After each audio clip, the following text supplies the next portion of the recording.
নমস্কার বন্ধুরা, আমি ডোনা রিগালিস লাইফ কিচেন চ্যানেল নিয়ে তোমাদের সামনে এসেছি। আজকে আমি তোমাদের জন্য খুব সুন্দর এবং সহজ একটা রেসিপি নিয়ে এসেছি। এই রেসিপিটার নাম হচ্ছে হাতে মাখা চিংড়ি। দুর্দান্ত রেসিপিটা খুব কম সময়ে কিন্তু তৈরি হয়ে যায়, আর এমন কিছু বেশি উপকরণ কিন্তু লাগেই না এই মাছটা রান্না করতে। আর সামনে তো জামাই ষষ্ঠী, এরকম একটা সুন্দর রেসিপি যদি রান্না করে তোমাদের জামাইয়ের পাতে দাও, দেখবে জামাই খুব খুশি হয়ে যাবে। চলো ঝটপট রান্নাঘরে চলে যাই রেসিপিটার জন্য। একটা মিক্সি জারের মধ্যে 2 চামচ সাদা সর্ষে, 2 চামচ কালো সর্ষে আর 2 চামচ পোস্ত দিয়ে দিচ্ছি। আর দিচ্ছি সাথে 3 থেকে 4টে কাঁচা লঙ্কা। আর দিচ্ছি সঙ্গে হচ্ছে বেশ কিছুটা নারকোল।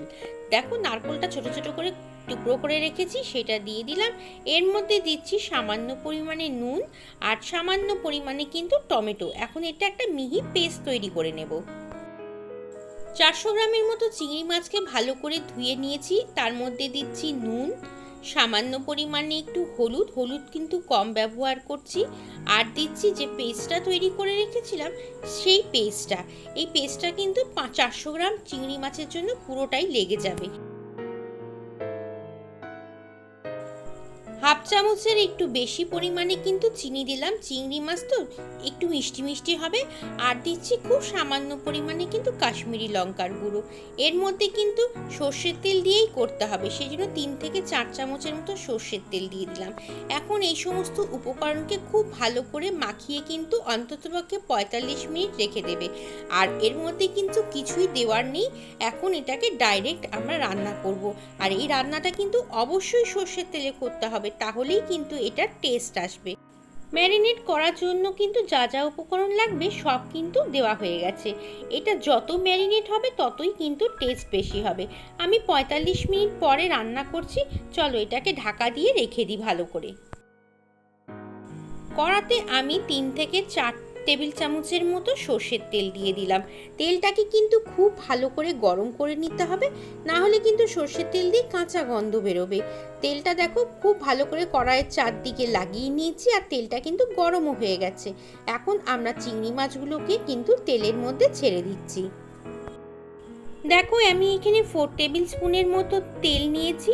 যদি তোমাদের মনে হয় তেলটা কম লাগছে, তাহলে কিন্তু অবশ্যই তেল গরম করে তারপরে কিন্তু এই মাছটার উপর দিয়ে ছাড়বে।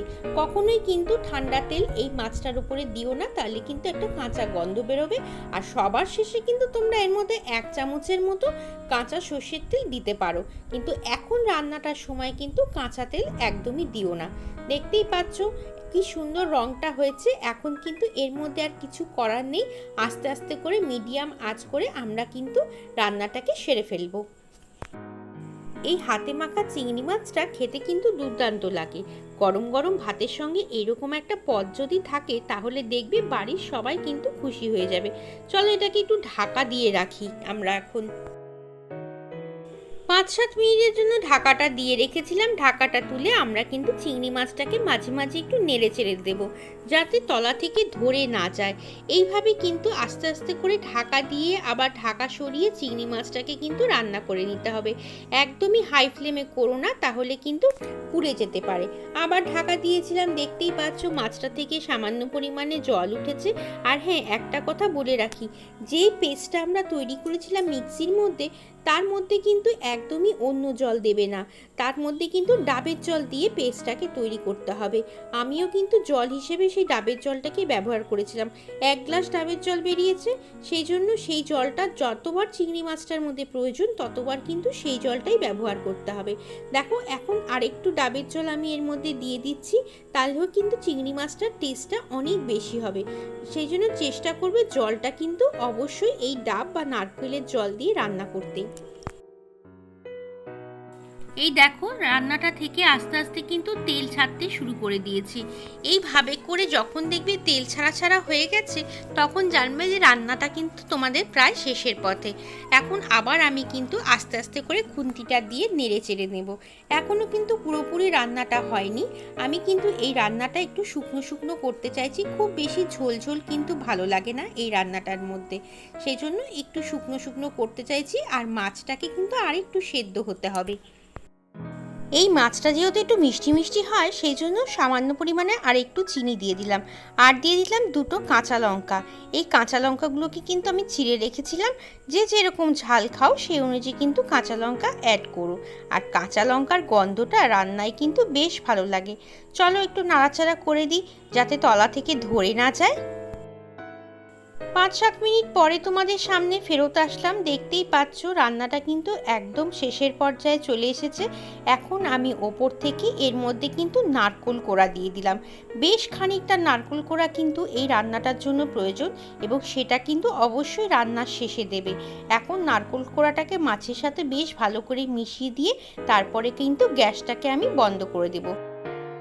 দেখলে তো কত কম সময় এবং খুব সুন্দর একটা রেসিপি তৈরি হয়েছে।